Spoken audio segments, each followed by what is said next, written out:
Então, querido, não deixe essa cobiça satânica entrar na sua alma, porque senão você vai virar tudo isso aqui. Vamos ler só um texto aqui para eu entrar no texto que eu preciso entrar com vocês.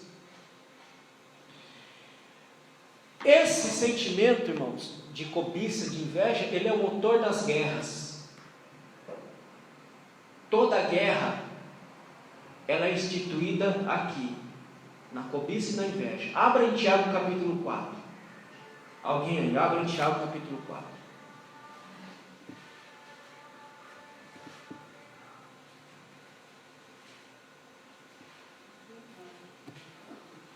Tiago capítulo 4, verso 1. Alguém leia para mim, por favor. Onde vêm as guerras, pelejas entre vós, porventura não vem disso, a saber, os vossos deleites e os vossos leitos guerreiros? Da onde vêm essas guerras? E Tiago está falando no âmbito da igreja. Da onde vêm essas pelejas?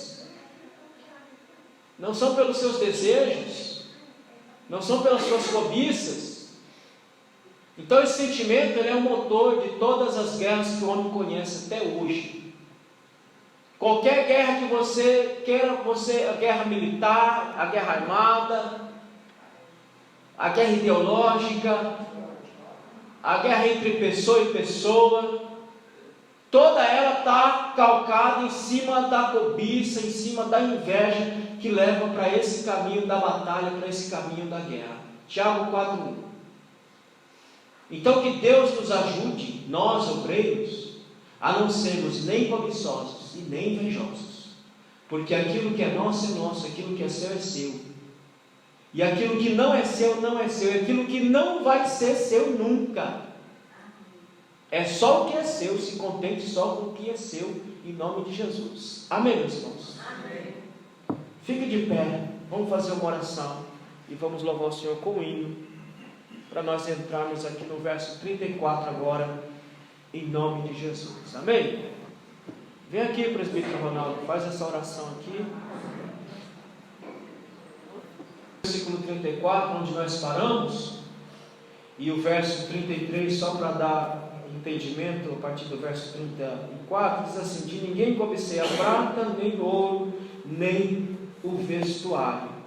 Então Paulo deixa claro nesse versículo 33, que ele não teve a mente dele fixada nessas coisas. Ele não fixou sua mente em cobiçar, em invejar, em buscar aquilo que é do outro, aquilo que não é dele, mas ele fixou sua mente somente em servir ao Senhor. E agora, a partir do verso 34, então, ele vai mostrar que de fato a mente dele não estava presa na cobiça e nem na inveja. Olha o que ele diz aí, alguém lê, por favor, verso 34. Vós mesmos sabeis que para o que me era necessário a mim e aos que estavam comigo, estas mãos me serviram. Então Paulo deixa claro que ele não foi pesado a ninguém, que ele não cobiçou nada de ninguém, mas mesmo ele trabalhando para se manter, a gente vê a postura do obreiro. O obreiro, quando como diz o pastor Antônio Gilberto, quando ele é um bom obreiro, ele não olha só para as suas necessidades, mas ele olha para as necessidades do outro. Ele olha para as necessidades do seu companheiro, do obreiro que está ao seu lado, que está ajudando, que está o apoiando. Ele não olha só para ele, mas ele olha também para aquele que está ao seu lado. Então o obreiro é aquele que tem que estar olhando, não somente para você, primeiramente para você, mas em segundo, para o companheiro que está ao seu lado. Porque, irmão, se eu não conseguir dar um suporte para o meu companheiro que está do meu lado, eu vou dar suporte a quem? Eu vou ajudar a quem?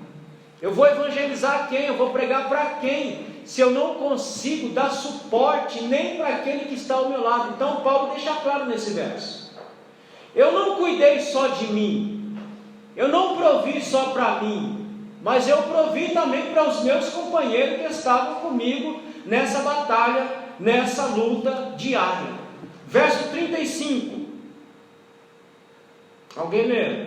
Tenho-vos mostrado em que tudo que trabalhando assim é necessário auxiliar os enfermos e recordar as palavras do Senhor Jesus, que disse: mais bem-aventurada é a coisa, é dar do que receber. Então, Paulo diz o seguinte: olha, em tudo dei uma lição, eu estou traduzindo aqui, em tudo eu dei uma lição objetiva para vocês. Eu não só fiquei verbalizando, eu só não fiquei falando, em tudo eu dei uma lição objetiva, com prática, daquilo que eu fiz, de como eu trabalhei, de como eu me portei diante de vocês. E o interessante, irmãos, dessa palavra trabalho que Paulo coloca aí, ele diz trabalhando, ato contínuo, ou seja, ele não trabalhou, ele começou a trabalhar ontem e parou no dia seguinte. Não, ato contínuo, trabalhando, ou seja, sempre trabalhei, continuamente. E a palavra trabalho, o verbo trabalho aqui, não é simplesmente trabalho, mas é trabalho pesado.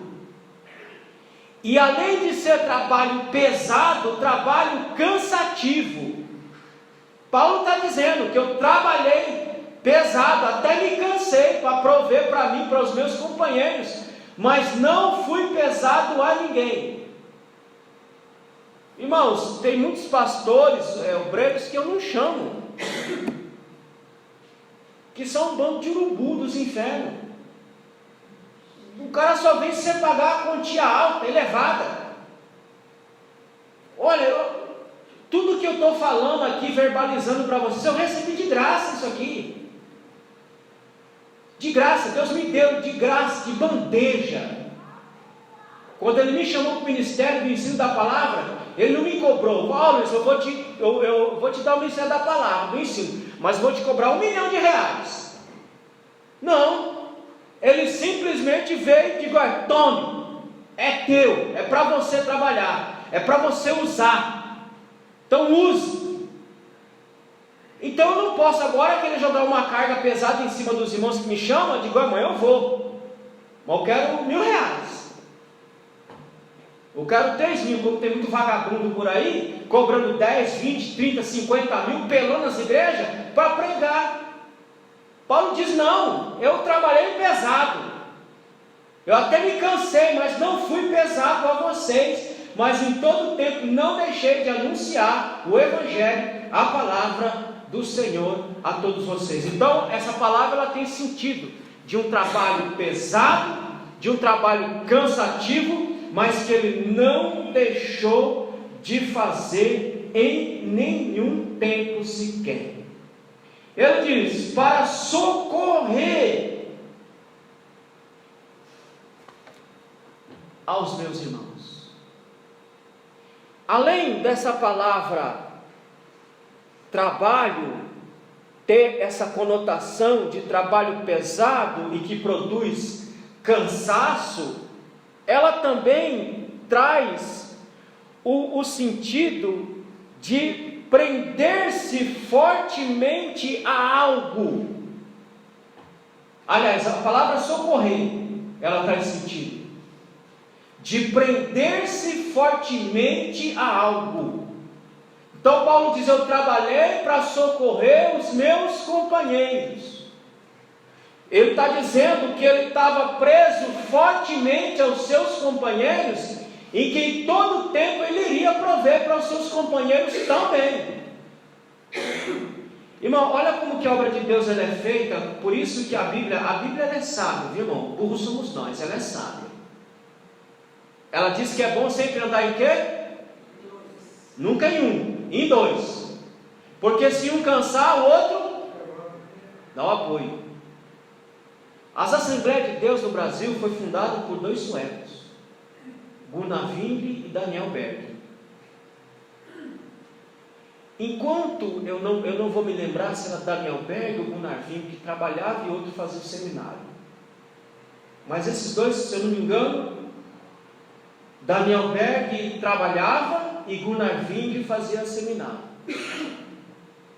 Daniel Berg trabalhava para manter Gunnar Wing no seminário, estudando para eles fazerem a obra de Deus no Brasil.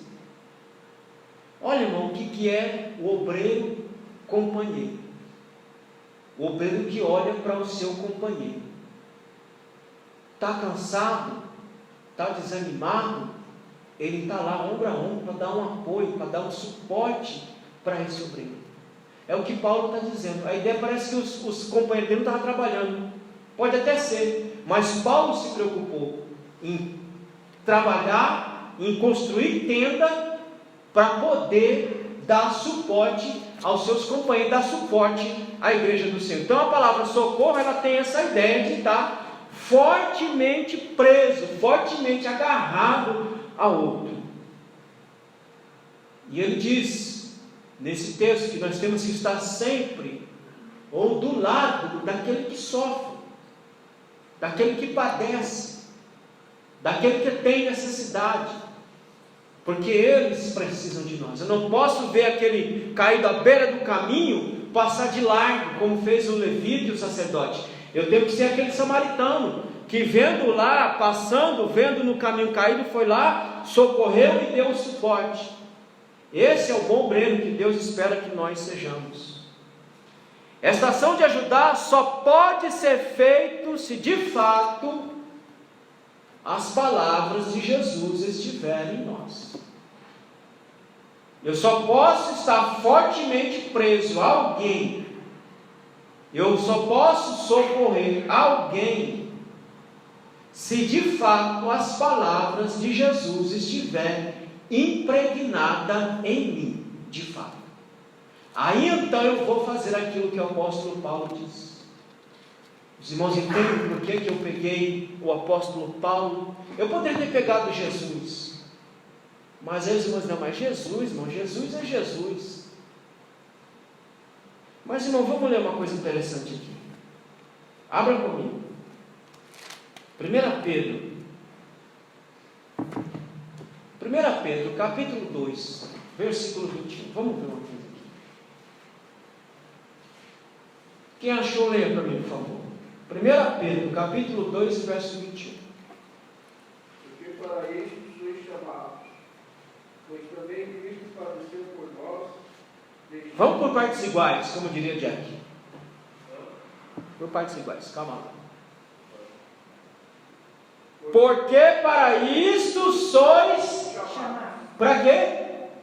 Pois também Cristo padeceu por nós. Ó, aí. Porque para ir, irmão, o obreiro que não entendeu isso ainda está no lugar errado. Está no lugar errado. Porque para isto fosse chamado. Para quê? Olha lá. Para padecer, irmão, obreiro de Jesus. Pois para isto foste chamado, para padecer como Cristo padeceu, irmão. Ele não chamou você para a vida boa. Ele não disse para você que você servindo a Ele, você teria uma vida boa, uma vida sossegada, uma vida tranquila. Você só tem pedreira. Porque para isso fosse chamado. Você foi chamado para padecer, para ser afrontado, para ser aviltado. Você não foi chamado para toda hora ninguém ficar te dando tapinha nas costas. Nossa, ó irmão, ó. Não. Você foi chamado para padecer como Ele padeceu. Amém ou não? Amém. Está mais claro do que o próprio diabo esse texto aí. Está mais claro do que eu falando. Continua. Padecer por nós, deixando-nos o exemplo, para que sigais as suas pisadas. Eu poderia ter pegado o exemplo de Cristo perfeitamente. Porque no texto ele está dizendo que ele deixou exemplo para nós aqui na terra de como ser servo de Deus. Ele não veio como Deus, porque como Deus nenhum exemplo ele tem para me dar, porque eu não sou Deus. Mas como homem, ele tem exemplo para deixar para nós. Ele pode dizer, dá para servir sim, cambada. Não vem com essa conversinha frouxa pro meu lado, não. Tá difícil aqui, não dá não, Jesus. Dá sim. Porque com toda dificuldade, com toda perseguição, com toda afronta, na cruz do Calvário, eu continuei servindo. Então vocês também podem servir, debaixo de peia, debaixo de dificuldade, de tribulação. Vocês também podem servir a mim sim. Então eu poderia ter pegado o exemplo de Cristo, mas eu prefiro pegar o exemplo de Paulo, que seguiu as mesmas pisaduras do Mestre. Como eu preguei aqui semana passada sobre Policarpo, que foi queimado vivo pelo testemunho que deu. E na oração, Policarpo, irmão, ele estava agradecendo a Deus porque ele iria morrer queimado, irmão.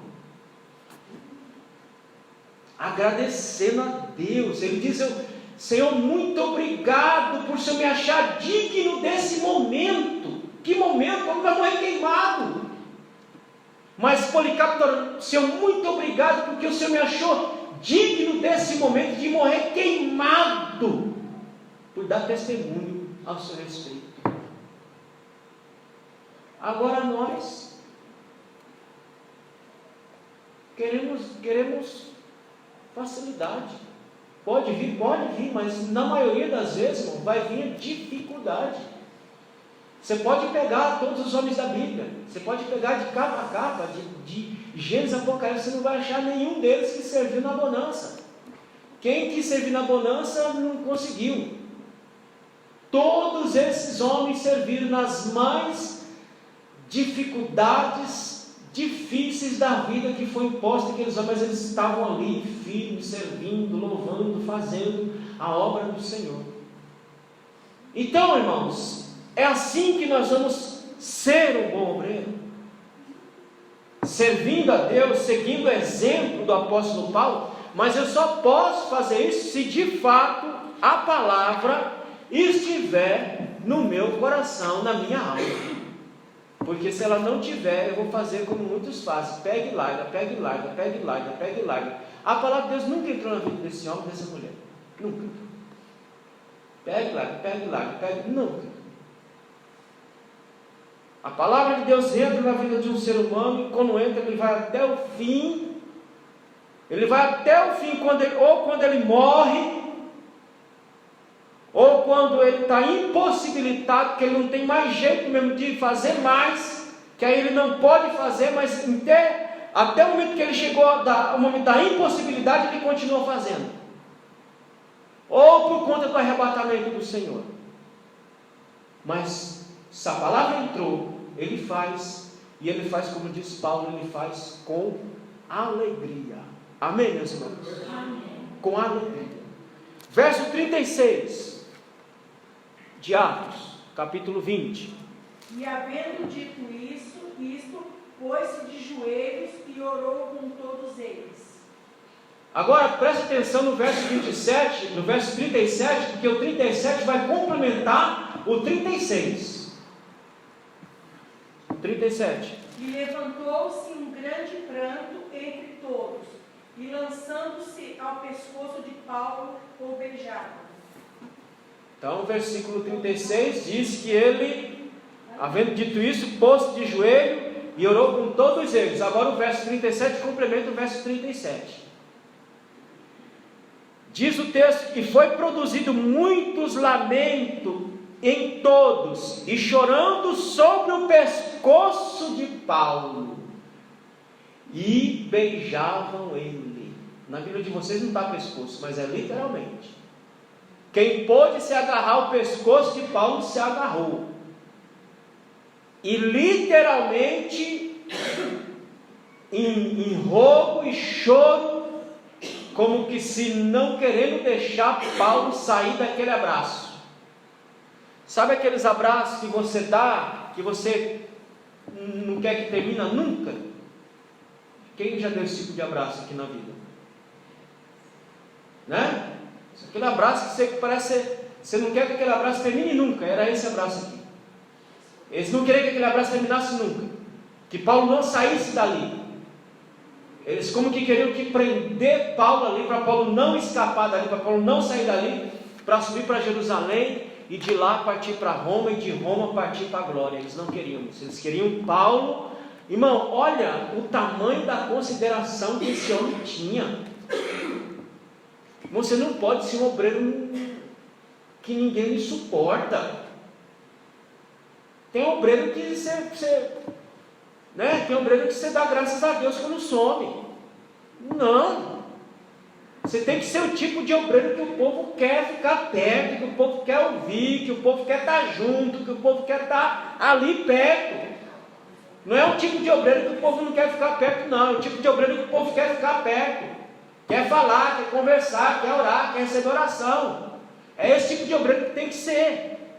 Era esse tipo de obreiro que Paulo era. E Paulo não alisava não, irmão. Paulo nunca foi de alisar ninguém. Haja vista, pega as epístolas dele e vê se tem vida fácil para alguém. A única vida fácil que eu achei foi Filipenses. É a única epístola que o apóstolo Paulo escreve, mas nessa epístola ele não trata de nenhum problema doutrinário, porque aquela igreja não produziu problema doutrinário para ele, era uma igreja companheira, uma igreja que estava com ele. Ele escreve uma carta de agradecimento.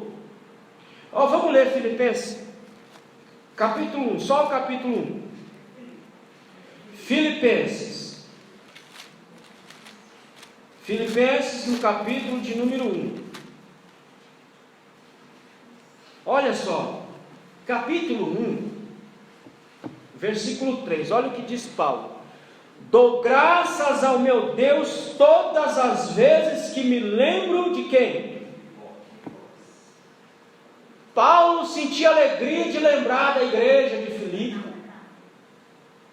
e a igreja de Filipe sentia alegria de lembrar de Paulo. Olha o versículo 2: fazendo sempre com alegria a oração por vós em todas as minhas súplicas. Paulo ia orar pela igreja de Filipe, ele ia orar com alegria na alma, ele tinha prazer em orar para aquela igreja, ele tinha prazer em lembrar daquela igreja. Agora vai ver como é que ele escreve a epístola aos Coríntios, vai ver se ele começa desse jeitinho aqui, afetuoso, carinhoso. A epístola de Corinto ele escreve como um pastor que está doutrinando uma igreja que está se desviando do seu caminho. Mas essa aqui não. Essa aqui ele escreve uma epístola como escreve uma carta para um amigo querido. Então, irmãos, é esse tipo de obreiro que nós temos que ser. Obreiro que o povo quer estar perto, que nós possamos ser queridos pela igreja, ser queridos pelo povo, querer ouvir, querer falar, querer estar perto, ouvir alguma coisa, algum conselho, alguma direção. Porque Paulo era assim. Olha a lição que nós temos aí nesse versículo de número 37, esse abraço afetuoso, carregado de todo tipo de sentimento fraternal. Era esse sentimento que Paulo produziu na igreja de Éfeso. Esse abraço que está carregado de afeto, de sentimento fraternal, é esse sentimento que Paulo produziu naquela igreja. Irmão, você já parou para pensar, você como obreiro, qual é o tipo de sentimento que você tem produzido na igreja? Você já parou para pensar, para meditar nisso? Quando os irmãos lembram de mim lá nas orações, como é que eles lembram de mim, será? Eles lembram de mim com afeto, com amor? Como é? O que eu tenho produzido na vida do meu... Porque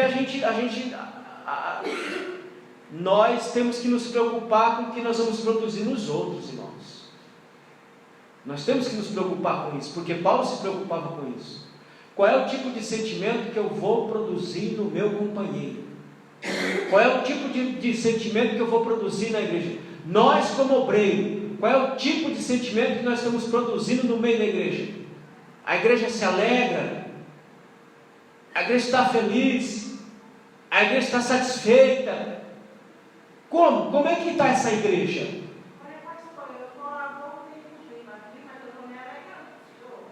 Amém. Amém. Que Deus ajude sempre.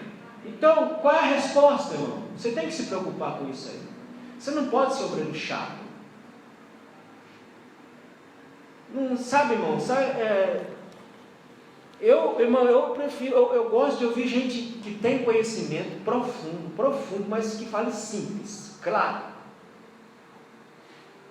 Porque tem pregador, irmão, que dá vontade de mandar descer na hora. O cara fica enfeitando o pavão. Porque lá, não sei o quê. Ô irmão, fale claro e objetivo. Linguagem do povão. Linguagem que o povo entenda. Possa até ser que você fale algumas coisas que aborreça e depois movendo e repreender, mas fale claramente. Não fique com muita 9 horas. Não tente ficar falando difícil, levantando argumento que nem você entende, nem o povo vai entender. Fale claramente, fale de maneira simples. Aí vem os obreiros com querer um linguajar rebuscado. Se está por acaso, nós estamos numa academia aqui. Estamos aqui numa palestra científica. Não, nós não falamos com o povão. O povão quer entender.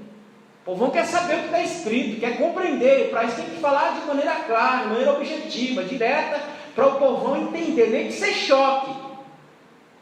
Eu me lembro, isso até hoje o Fernando fala isso, quando eu fui dar aula no IBBC aqui de Poá, primeiro dia de aula, eu cheguei causando mesmo, porque em sala de aula a gente tem que causar mesmo. E eu cheguei e falei para eles lá, o seguinte: quem aqui está esperando eu falar que Deus existe, está enganado, porque eu vou dizer o contrário. Ele não existe. E digo mais, demos graças a Deus a isso, porque Ele não existe, porque se Ele existisse como nós existimos, Ele não seria quem Ele é, esse Deus poderoso, tremendo, que trava a batalha e já entra vencedor em todas as batalhas. Amém, meus irmãos? Amém. É nesse sentido que Ele não existe, porque Ele não tem uma data de nascimento. Quando é que foi a data do nascimento de Deus? Qual foi? Quando é que Ele vai morrer? Deus nem nasce, Deus nem morre. Deus Ele é. Quando Ele disse para Moisés: em que nome de quem eu vou? Você vai no nome daquele que é. Você vai no nome daquele eu sou. Eu sou e acabou. Estou fora desse padrão humano que vocês têm. Eu estou fora, estou para além do humano. Eu sou o que criou vocês. O que criou é incriado. O que criou não pode ser causado, porque Ele é a causa de todas as coisas. Aí eu comecei a falar difícil, né, irmão? Quem cria não pode ser criado por ninguém. Deus não foi criado por ninguém, porque Ele é. Ele está acima de tudo e de todos. É por isso que Ele faz milagre. É por isso que Ele criou o mundo. É por isso que Ele criou você. É por isso que Ele faz a manutenção. Irmão, você sabia que se Deus somente criasse o mundo e deixasse o mundo já teria se acabado? Ele não somente criou o mundo, como Ele faz a manutenção da sua criação. Porque se Ele não fizer a manutenção da criação, a criação se extingue. Mas como Ele é Deus, Ele pode fazer tudo isso. Amém, meus irmãos? Amém. Então fale claro, não invente moda não. Não vem com muita 9 horas não. Fale claro, fale objetivo. Mas que você seja o obreiro querido. O obreiro que os irmãos queiram ouvir. E eu coloquei aqui, eu quero ler esse trecho. Vamos ler, daqui a pouco a gente lê. Há pessoas que são tóxicas, que produzem asco. Tem gente assim? Sim ou não? Tem gente assim no nosso meio. No meio cristão tem gente que é tóxica, tem gente que causa repulsa, pelo jeito, pela forma, pela atitude. E uma vontade, e produzem asco nas pessoas e uma vontade de distanciamento. Tem pessoa que você não quer chegar perto, né? Tem pessoa que você quer ficar distante, que você sabe que é problema. Você sabe que ali é chave de cadeia.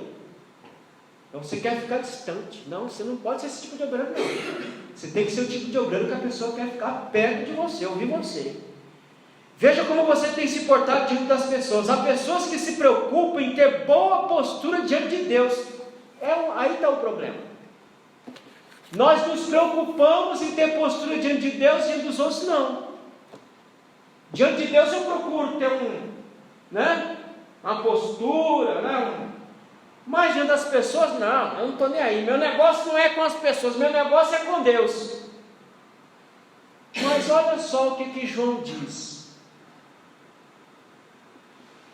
Se eu não conseguir amar esse a quem eu vejo, como é que eu posso dizer que amo a Deus a quem eu não vejo?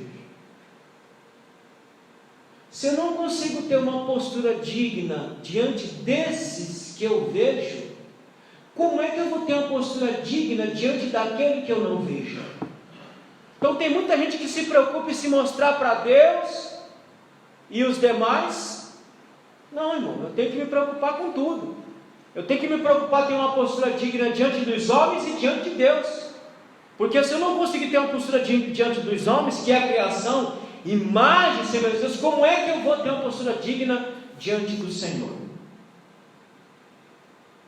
Mas se importa em ter uma boa postura diante das pessoas. Isso é um contrassenso, pois aqueles que produzem asco nas pessoas deveriam pensar que tipo de sentimento produz em Deus, irmãos. Aí está o problema.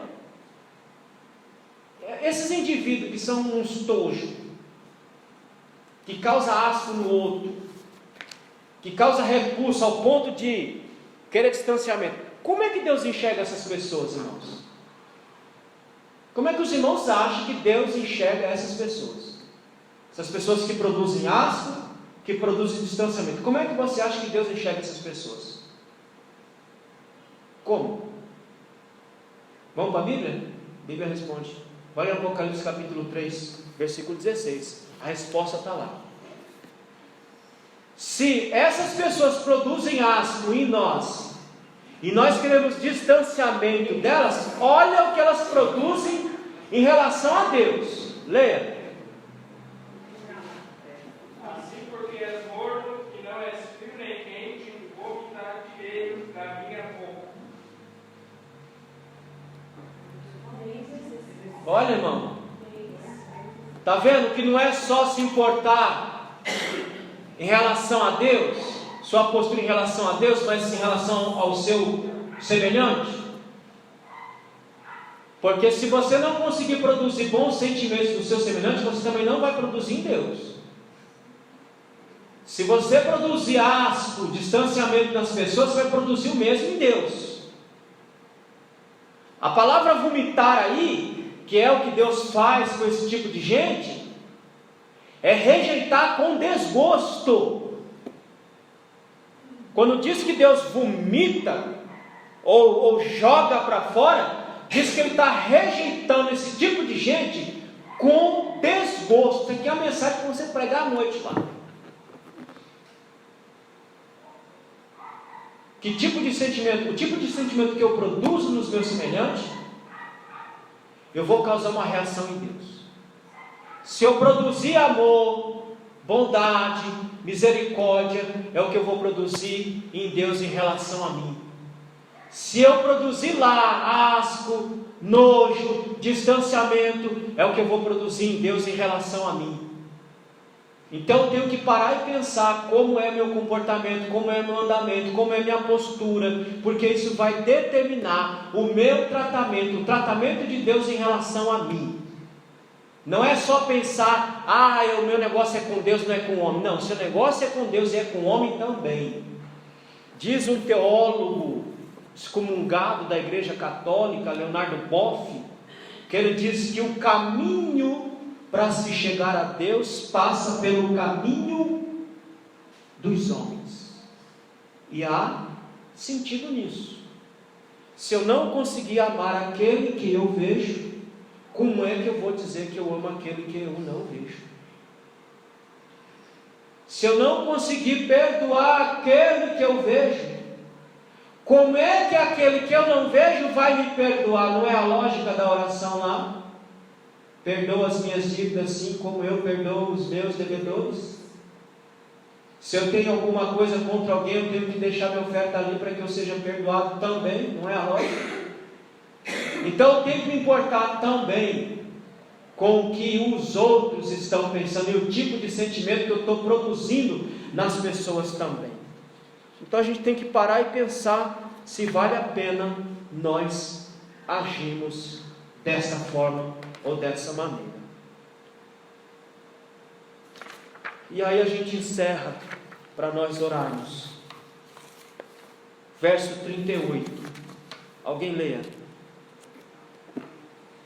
Verso 38 do capítulo 20. Entristecendo-se muito, principalmente pela palavra que dissera, que não viram mais o seu rosto e acompanharam-no até o navio.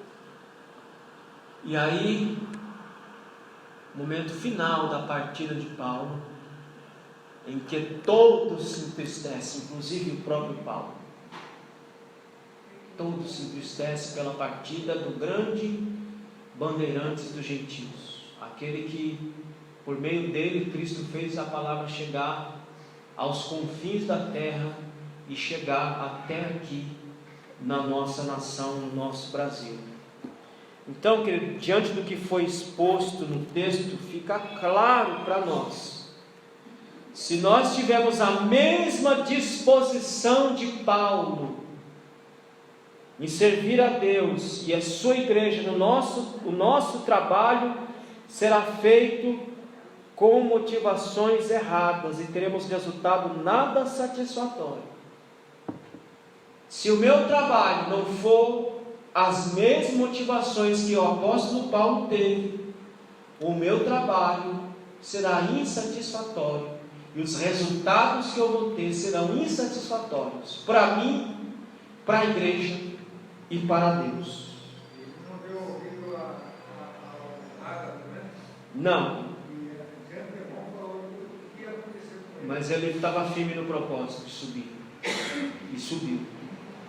E lá subindo foi preso. E sendo preso morreu. Mas antes ele disse, escreve na segunda carta a Timóteo: acabei minha carreira. Acabei toda a minha luta. Mas eu guardei a minha fé. Assim temos que ser nós. Nossa luta não é fácil. Nossa luta é difícil. Mas nós temos que ir até o fim, para a gente falar como Paulo: eu fiz tudo o que eu podia fazer, acabei minha carreira, mas eu guardei a minha fé.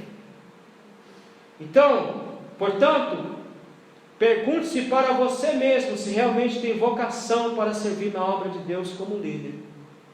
É uma pergunta que você tem que fazer. Eu tenho vocação para fazer isso aqui?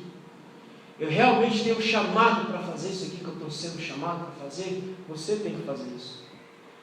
Pois se essa autoanálise, corremos o risco de nos metermos e fazermos algo que não está em nosso coração. Ou seja, se nós não analisarmos isso, se nós não fizermos essa pergunta para nós mesmos, será que realmente eu tenho condição? Será que realmente eu fui vocacionado para fazer isso? Se eu não fizer essa análise aí, vai dar tudo errado. Eu vou ficar frustrado, desanimado, e se brincar eu perco até a fé, porque eu tentei fazer e não consegui fazer. Mas você esqueceu de se perguntar se realmente você tinha vocação para fazer aquilo que você se propôs a fazer. Amém, meus irmãos? Que o Senhor vos abençoe, vos ajude. Eu vou estar disponibilizando novamente esse material lá no grupo. Essa mensagem também vai estar disponibilizada lá. O material vai estar junto com essa mensagem. Você vai clicar lá, vai colocar lá no link abaixo, vai ter o link e você vai poder baixar essa apostilinha aqui desse estudo aqui para você meditar lá na sua casa em nome de Jesus. Amém?